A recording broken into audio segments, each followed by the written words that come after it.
afternoon, and welcome to another edition of the Auditing Insanity Newscast, brought to you by ReallyCoolNews. I'm Jim Robot Voice Finch, speaking directly to you, human to human-ish. This is a recording.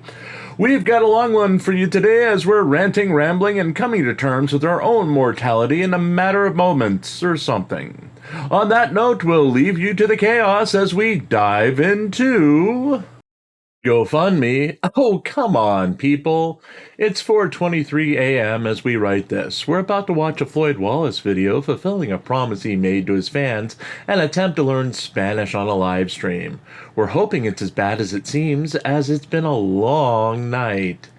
You know, we've been bitching about strange dreams, aliens, and the like. Well, a 5-hour energy mixed with a Sheetz extra spicy chicken sandwich, and we've had about 3 hours of sleep because I didn't know you can mix aliens and Jaws and Chile DeCastro fans. I didn't. I never thought it was possible, nor did I want to have this dream. Usually when I have alien-style dreams, I just peace out. I force myself into an escape pod, making sure there's no facehugger on the seat or in the capsule, and leave before anything happens. I'm no hero. I'm not here to save the world. Likewise, the greatest way to get out of a Jaws dream is to force yourself to wake up.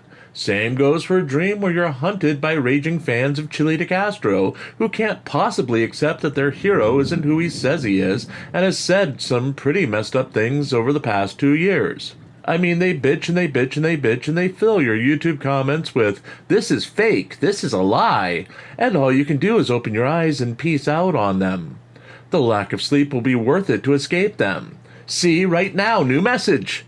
You've got a robot voice and I hate you. Okay then, don't want to see that? Let's just wake up from the dream. Open eyes, and open eyes, and oh dear God, this must be life. This is real? It can't be. I just posted in the dream my open love for Selena Gomez and that stupid show with those old guys. That was a dream, right? I mean, no one can know about my secret. Wait a minute, it's just a dream. It's just a dream. I mean, reality can't be that no one but me is doing anything to promote their GoFundMes. We just added a bunch of admittedly deadish GoFundMes, but still, they were here to inspire the creators to start promoting them again and to go on to win the Daily Crown. It takes minimal effort, people.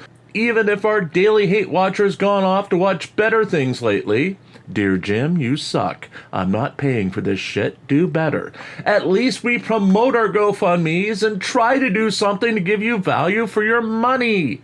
Not like, well, Jose Chile DeCastro, Sean Paul, Long Island Audits Riaz, and the rest. We work for our money. We shake that thing. We put out, damn it. And wait. We're confusing dream and reality again, so This column is over today due to technical difficulties. If you'd like to donate to get us some mental health issue help, we do have a GoFundMe of our own. Please, gosh, make this reality end. Make us go back to the dream. It's just a dream. Do better.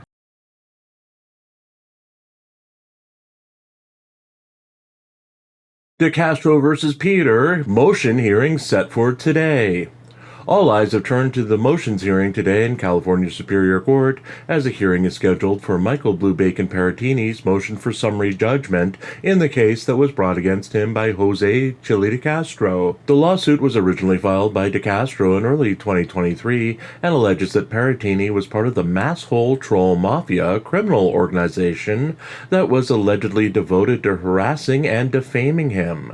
DeCastro originally brought a version of the lawsuit against Kate Peter and Josh Abrams in 2022 before revising the lawsuit to focus on copyright violations and then refiling his original charges, dropping Abrams from the suit and replacing him with Paratini, Team Skeptic, and Daniel Clement when it was refiled. As stated many times by DeCastro, the intent of the lawsuit was to drain the defendants of as much money as possible as they defend themselves from his accusations. DeCastro was as vague as possible in his accusations and has refused to actively attempt to move the case forward. Peratini's motion for summary judgment essentially reflects this, as it's been over a year since DeCastro has filed the charges against Peratini, but hasn't specified what he is accusing Peratini of specifically doing, or providing any proof that Peratini was involved in any of the alleged crimes. DeCastro has previously refused to sit for depositions in the case or provide discovery, even when ordered to, then sanctioned by the court for refusing to participate. His next scheduled deposition date is later this month, provided that the court does not end the lawsuit on the motion for summary judgment later today. The YouTuber recently hired an attorney to represent him in the lawsuit, which may bring a delay to any ruling, as a previous filing has asked for a delay of 2 months for the attorney to get acquainted with the lawsuit before responding to the motion for summary judgment. We will provide updates on the outcome of the hearing later today when minutes are posted by the court.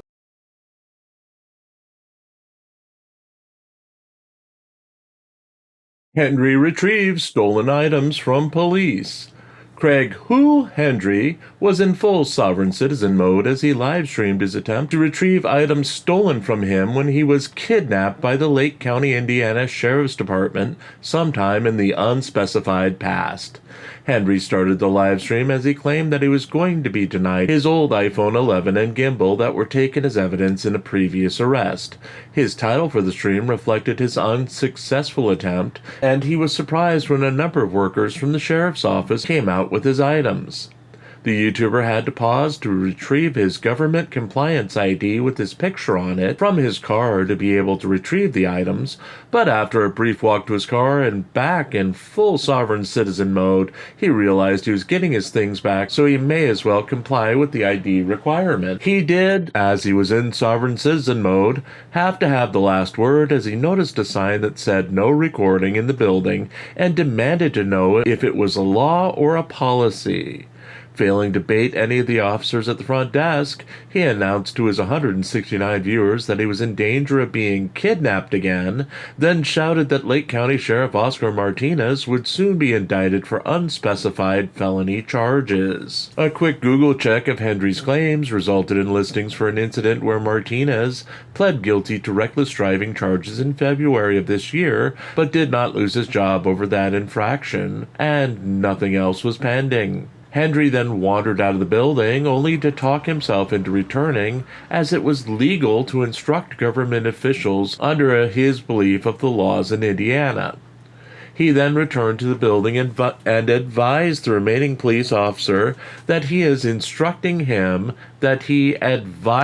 him to take the sign down since there was no law that could be enforced to back the no recording policy. Without missing a beat, the officer told Hendry that he was a court deputy and didn't know why Hendry was complaining to him, as, despite his uniform, he had nothing to do with the placement of or possible removal of the sign.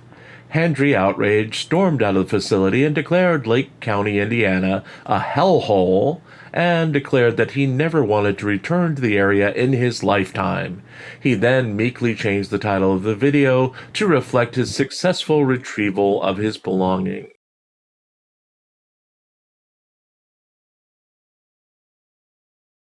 Good morning, good afternoon, and good evening, depending on your state of mind, and welcome to Really Cool News. Really Cool News is part of ReallyCoolSite.org, which has been various things over the years since it was founded in 2001, including a site devoted to tech TV comic strips, a personal blog site, a site devoted to original comic books, and so much more over the last 23 years.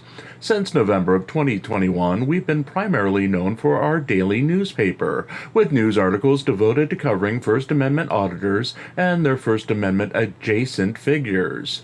We use the word news in the basest and loosest format as possible, despite the fact that we have journalistic training. Unlike everyone else in the field, we're not using the label of a journalist because we don't want to get lumped in with every other knucklehead in the field who is calling themselves that to get away with bad behavior. The term around here is blog and blogger and blogging, and we're very happy to be our own little thing, far away from the idiots who are working on a story to excuse their stupid and often illegal behavior. Conveniently, our database of the website completely died last week, and we're in a rebuilding phase. Most of our older articles contain links and items such as coverage of daily live events or daily featured videos that probably won't be coming back, as there's way too much work involved in tracking each one down. If you want absolute proof that we've been around for years, probably hit up the Discord and find our links posted on many of the anti-First Amendment auditing servers since 2022. Or the Internet Wayback Machine, up to you, not up to us to prove anything. As we put articles back up from our Word and text files, if the links are there and the links haven't been removed by their owners, we'll include them. Don't like that? Tough. We have nothing to prove, we're old, we're tired, and frankly, we don't care. As with every publication, there are times we're going to get things wrong. We'll be the first to admit that. If you have a correction to make or want to get in touch, best way to do that is through email at jamescanine@gmail.com. We'll work with you if it's a true error, or if we really fudge something up. If it's just a bit of wishful thinking on your part because they'd never do that, you probably won't get a reply. Our articles try to take a neutral approach to our coverage. We're not here to insult, demean, project an agenda, etc. There are times when we do make humorous approaches to stories, and there are times when we may cross lines that you're not comfortable with. We'll listen to your feedback and learn from it as we move forward. But no, we're not out to insult, demean, or hurt anyone. We'll poke fun at people, but there's no malicious efforts behind it. We reserve the right to delete and ban anyone from our site or our YouTube channel for any reason at all. Your First Amendment rights don't apply on a private server or on a private service.